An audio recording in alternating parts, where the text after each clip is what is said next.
রাজধানীর কাফরুলে প্রকাশ্যে গুলি, যুবদল কর্মী নিহত, আহত আরও দুজন।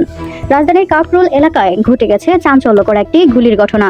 প্রকাশ্যে গুলিবর্ষণের ঘটনায় একজন যুবদল কর্মী নিহত হয়েছেন, এছাড়া আহত হয়েছেন আরও দুজন। এই ঘটনায় এলাকা জুড়ে আতঙ্ক ছড়িয়ে পড়েছে। প্রাথমিকভাবে জানা গেছে, রাজধানীর কাফরুল এলাকায় একদল দুর্বৃত্ত প্রকাশ্যে গুলি চালায়। এতে ঘটনাস্থলেই একজন যুবদল কর্মী গুরুতর আহত হন। পরে তাকে হাসপাতালে নেওয়া হলে চিকিৎসক মৃত ঘোষণা করেন। এই ঘটনায় আরও দুজন আহত হয়েছেন, তাদের হাসপাতালে চিকিৎসা দেওয়া হচ্ছে। তবে গুলির ঘটনাটি ঠিক কী কারণে ঘটেছে তা নিয়ে এখনও নিশ্চিতভাবে জানায়নি আইন শৃঙ্খলা বাহিনী। ঘটনার খবর পেয়ে পুলিশ দ্রুত ঘটনাস্থলে পৌঁছে তদন্ত শুরু করেছেন। আশেপাশের সিসিটিভি ফুটেজ সংগ্রহ করা হচ্ছে এবং জড়িতদের শনাক্তে অভিযান চলছে। এই ঘটনাকে কেন্দ্র করে এলাকায় নিরাপত্তা জোরদার করা হয়েছে। আইন শৃঙ্খলা বাহিনীর পক্ষ থেকে জানানো হয়েছে, তদন্ত শেষে ঘটনার প্রকৃত কারণ এবং জড়িতদের পরিচয় সম্পর্কে বিস্তারিত জানানো হবে। রাজধানীর ব্যস্ত এলাকায় এমন প্রকাশ্য গুলির ঘটনা সাধারণ মানুষের মধ্যে উদ্বেগ তৈরি করেছে।